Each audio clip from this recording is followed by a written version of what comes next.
It's the radio guy, Dr. Mike Prince. Welcome to another episode here at the Open Mic Broadcast Network. It is our mission to try to bring you some news you can use. Today is no exception to that rule. Follow me on X at the Mike Prince Show. Subscribe to the YouTube channel at the Open Mic Broadcast Network. And don't forget, we have a 24-hour stream available on our website at obnradio.com. With all that being established, let us jump right into today's episode. We know that the main thing and theme of this week is the Celebration Bowl, which will take place on Saturday, 2 p.m. Central Time. 11 a.m. Central Time. Early kickoff between the FAMU Rattlers and the Howard Bison. We are on record for picking FAMU to win this game by the score of 27-14. And we are wishing the Rattlers well. It's been a lot of scuttlebutt going on that it takes a MEAC team to bring the championship to the Southwestern Athletic Conference.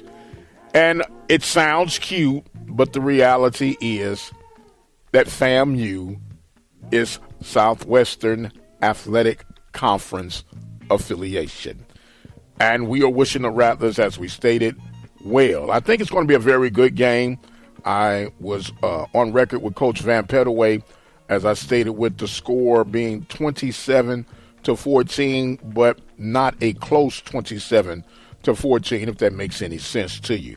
But we'll talk about all that and a whole lot more as the game concludes on Saturday from Atlanta, Georgia. Now, we do know that this being the eve of the Celebration Bowl, it's also the deadline for contracts that are no longer viable. In particular, I'm talking about that of Texas Southern's coach, Clarence McKinney, although they had already let it be known that they were not going to renew the contract. It officially expires today. In the same case for Alcorn, Mr. Fred McNair. So today would more than likely be at least an official announcement that Fred McNair will be joining forces with Texas Southern. And if it works out according to plan, you could have a news release or a press release sometime between today and Tuesday, the latest, to make that official. Now, if all of this falls the way it's been lined up to fall, the question remains, what happens now at Alcorn? What happens yet with Grambling State? Well, we do know and understand, and all this right now is just looking at some tea leaves, that Cedric Thomas, who has head coaching experience, familiar with Alcorn, could possibly be the next man up. And there's also good wishful thinking that just maybe Leslie Frazier, who is an Alcorn alum, would come and take over the head coaching duties at Alcorn. Meanwhile, back at Texas Southern, once again, this is nothing concrete, just some speculation.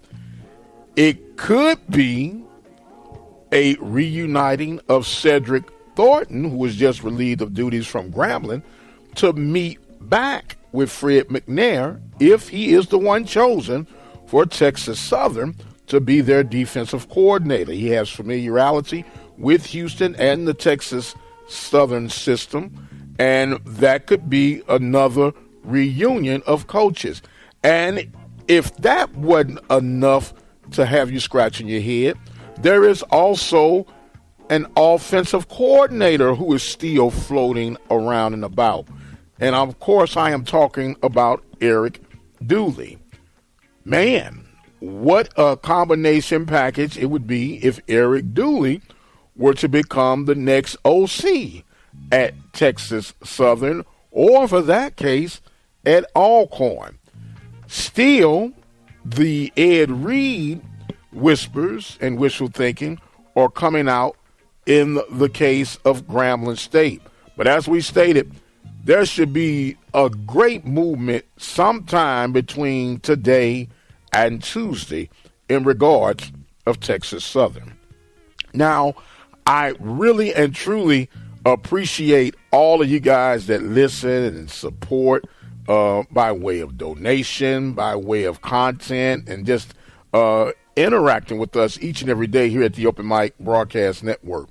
And I let off one show this week that we could eliminate the big games, the pay games, because of the fact that these Power 4 groups now are going to kind of hoard themselves together and keep the money within. And one of my remedies were to start at week 0 and begin to play just all conference games. And some of you agreed, some of you disagreed, and even came with some positive reasons or potential reasons that could negate all that. Let me first say this. Number one, this is a wish list. Number two, it still could happen because I know traditionally week 0 is not allowing for conference play. But if you check the records of the NCAA, as a matter of fact, this past season, they allowed Conference USA to waive the 0-week policy and allow some conference games to be played because of schedule conflicting.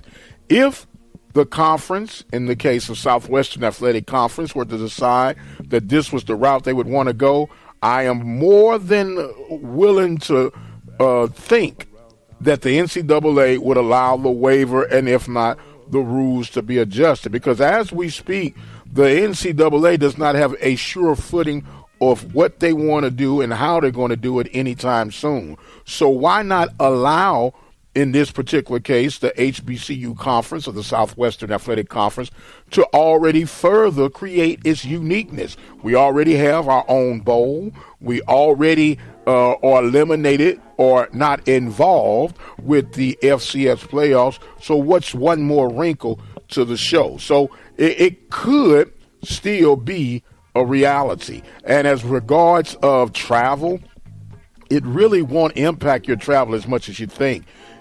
The two greatest distance are going to be Alabama to Texas, Texas to Florida.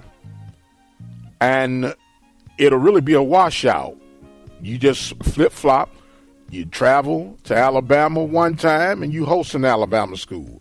You do the same for the Florida. You host one and travel to one, and it will come out to just about the same travel as if you were going to get one of your quote-unquote paydays. So it does sound a bit different. It does sound a bit challenging. But anything worth having is worth going through a few minor adjustments, is it not? Let us know what you think. We do appreciate you, each and every one of you, for your continued support of our network. We are actually readjusting and tuning some things up for even greater in-depth conversations with you guys throughout the 2024 seasons. Of course, we're getting the tip-offs concerned and gathered up for the Southwestern Athletic Conference when it comes to basketball. And oh, by the way, February 16th will be the official start of college baseball. And speaking of college baseball, the Prairie View A&M University Panthers are adding, as we speak, or should I say installing, AstroTurf on the infield. So it'll be where these games that once upon a time were being rained out and whitewashed, whether it was due to some weird responses through the sprinkler system or just rain itself, that problem is being addressed with the insertion of AstroTurf. It'll be very interesting to see how the Panthers will respond, as well as the visiting teams. One thing for sure, that infield track is going to be a lot faster, the truer hops, but your defense is definitely going to have to be on its A game in order to handle the fast track with the addition of the AstroTurf at John Tankersley Baseball Complex on the beautiful campus of Prairie View A&M University. But we'll be covering all that and a whole lot more. But right now it's time for us to put the seat belts on and chin up with the helmets for one more hurrah as far as the 2023 season of HBCU competition between the FAMU Rattlers and the Howard Bison. We're on the record. FAMU winning 27-14. Let us know what you guys think about anything that we dropped on you for today. Remember, you can follow me on X at The Mike Prince Show.